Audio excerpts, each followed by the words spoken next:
Welcome back to the course. In this third session, we will talk about the main dimensions of managing urban infrastructure systems. And in doing so, we will proceed in 3 steps. We will first outline our overall framework of management and governance. Then we will talk about the 5 dimensions that apply: technical, economic, jurisdictional, social, environmental. And then I will come back to the overall framework and basically define cities as a dynamic, complex, socio-technical system. Now, let's start with our framework. So you have the overall urban infrastructure system, and in that system you have primary infrastructures. Those are the ones we talk about in this course: transport, energy, wastewater, drinking water, waste, housing, telecommunications, green infrastructures. Those are our primary infrastructures, and that's where we focus our management efforts on. There are basically 3 objectives, 3 performance indicators we are looking at. We want these systems to be efficient, we want these systems to be sustainable, and we want these systems to be resilient. Those are basically the essential goals that management of these infrastructures pursues. Transport has to be efficient. We don't want to waste our time in traffic. Energy, for example, has to be sustainable.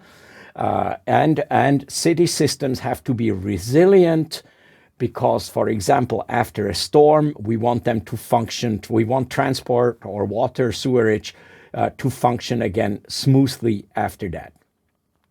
Now, there are secondary infrastructures like health infrastructures, education infrastructures, nutrition, cultural infrastructures. We do not talk about them in this course, but of course they are important for the overall functioning of a city. And they actually function because the primary infrastructures function. The last element of our framework is basically the goals that this whole urban system pursues. The urban system wants to provide a good quality of life to the inhabitants. The city wants to be attractive, and the city wants to be competitive internationally. So all this together aims at these 3 overall objectives. We, however, focus on the primary infrastructures, on the management of these, and their performance objectives that are efficiency, resilience, and sustainability. Now let's talk about the different dimensions of the urban infrastructure systems. So important to mention is first the physical infrastructure layer. We have seen that in the last session when I showed these maps of each of the cities. So for example, we have roads, we have tracks, we have cables, we have pipes, we have green infrastructures, parks, we have buildings. This is a purely physical layer of an urban infrastructure. On the basis of this physical layer, there are services possible. And I think that's really the originality, the difference of infrastructure systems. And we'll see it again when we talk about their economics.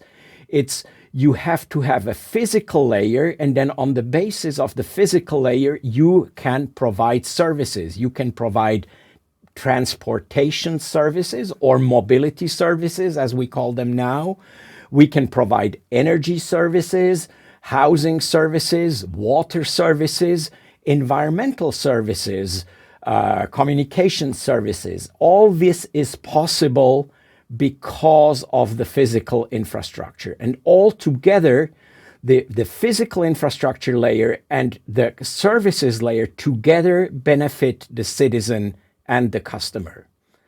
Now, technically, these are networks. There is a transportation network, there is a telecommunications network, there is an electricity network, there is a gas network, there is a water network, and these networks technically are basically composed of two things: lines, pipes, cables, and nodes where these things are connected to each other or transformed from one to the other. So the city is composed of a series of networks, some of which are related to each other, as we have seen before. In any case, they are huge, they are complex, and they need to be ultimately managed as networks. Let's go to the next dimension, the economic dimension. And the economic dimension, really, the originality of the economic dimension builds on the technical dimensions just presented. So the first economic characteristic of urban infrastructure systems is the fact that they have sunk costs. By sunk costs, we mean the fact that these infrastructures have to be built for a long time. The costs are somehow put into the ground. The money cannot be used for anything else than these infrastructures. They are there for a long time. You cannot recuperate that investment immediately. Building on the sunk costs is the whole second economic concept, economies of scale. So you have massively invested into an urban highway, into a metro, and then economies of scale means that you basically need to use that infrastructure optimally more to bring as much transport onto the metro system, because the more you use it, the lower the marginal cost is. So the more transport services you have on a transport infrastructure, proportionately, the cheaper the cost of that transport is. And so you have huge economies of scale, meaning that you have companies, once they have invested or once the city has invested, it will force it to basically use that infrastructure to the optimum. The third element is, of course, a consequence of that. That is market power. This sunk costs and economies of scale, of course, favor big companies, not necessarily competition, actually monopolies. Historically, most of these things are actually monopolies. By virtue of the technical nature, the sunk costs, the economies of scale, these companies, the urban infrastructure companies, necessarily have market power and have all kind of possibilities to discriminate against competitors who may want to enter the market. But often competitors are almost impossible, because who would invest into a second water pipeline next to the first one? And the fourth big element here in economic dimensions is the fact that we are dealing here with public goods. Of course, there is a price for these services, for these infrastructure services, but many of these services are produced so as to allow the economic development of the city itself. So it may be commercially viable, but some of these services, as we'll see later, are not commercially viable simply because they have to be provided for public service purposes. And in purely economic terms, of course, public goods are things that no economically rationally behaving enterprise would provide, because they cannot really get paid for it. But these services are essential for the overall city to function and to prosper. Now, the jurisdictional dimension is particularly important, as most of the cities of the world, most of the agglomerations or the metropolitan areas are actually composed of several cities. And the infrastructures cut across these different cities. So you have a transportation system, a road system, a metro system that covers different cities if you go from one part of Paris to the other, you will cross several municipalities which are cities in themselves. And this is the case of the infrastructure and the services. And this is a particular challenge for managing urban infrastructure systems, because you have to coordinate different organizations, different operators. So there are basically three challenges here. One is interconnecting these systems. So cities have their own water systems, but at some point they grow together. You have to interconnect them. You have to make things interoperable. So for example, a tram in one city starts to run on the tracks of another city. These things need, of course, to be interoperable. A bus in one city will operate in another city of the big agglomeration area, but it's not necessarily interoperable, because the ways you go out of the bus, the height does not correspond. And so you have many things of that sort where you have to create interoperability, mainly by way of jurisdictional, by legal decisions.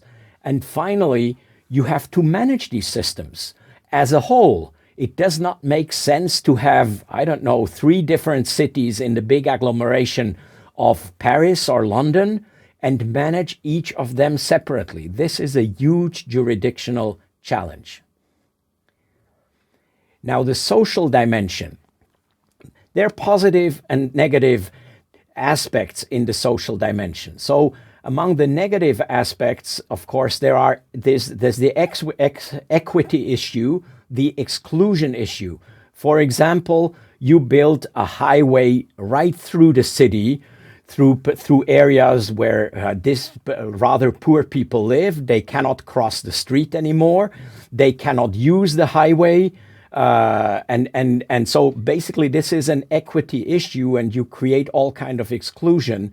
And there is many of that in the infrastructures. But on the other side, you also have positive aspects. If you have a very good transportation system, you can transport the people living at the periphery of the city to the center of the city, and where the jobs are, and actually favor inclusion and favor a more equitable development of the city. So infrastructures clearly go both ways. They can favor inequity, and they can favor equity at the same time. That's something managers of urban infrastructures always have to watch out for. Very similarly, the environmental dimension is very similar to that, because you have negative impacts of infrastructures.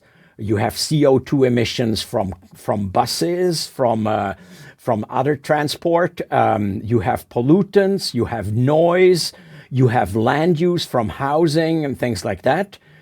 But on the other hand, you also have positive aspects, like energy efficient buildings, green infrastructures, clean energy. So as we have seen in the very beginning, the city is a place where most of the pollution is created, but this is also where actually urban infrastructure managers can make a difference by reducing pollution, by reducing greenhouse gas emissions, and infrastructures play a key role in that. And the management of infrastructure, this is one of the challenges of the managers of infrastructures. Now, to conclude, we come back to our framework. The city, we said, is a complex socio-technical system. You have technology, you have jurisdictions or rules, if you want, institutions, as we call them. And we have seen that there are big jurisdictional problems, in the sense that there is not one single jurisdiction that covers the whole metropolitan area. And then there's huge economic dimensions of that. Some of the infrastructures are making money, some are losing money, some are lucrative, some are non-lucrative. So those are the three basic elements. The social dimension and the environmental dimension cut across all this, cut across the jurisdictional, the economic, and the technology. Now, all that together leads to the performance of the urban infrastructure system. Are the infrastructures efficient? Are they sustainable? Is the energy system sustainable? Are they resilient, meaning can they recover after a major shock? This is basically the framework, the way we look at urban infrastructure management. We look at the jurisdictional aspect, the economic aspect, the technology, the social, and the environmental, and see how all these things managed together in the different infrastructures lead to efficiency, sustainability, and resilience. At the very end, of course, what is important is the quality of life in the city, the attractiveness of the city for the firms and for the inhabitants, and the competitiveness of the city in international comparison. Now, in this session, we have seen the different dimensions of urban infrastructure systems. And in the next session, we will now hear from a practitioner how this all plays out in reality.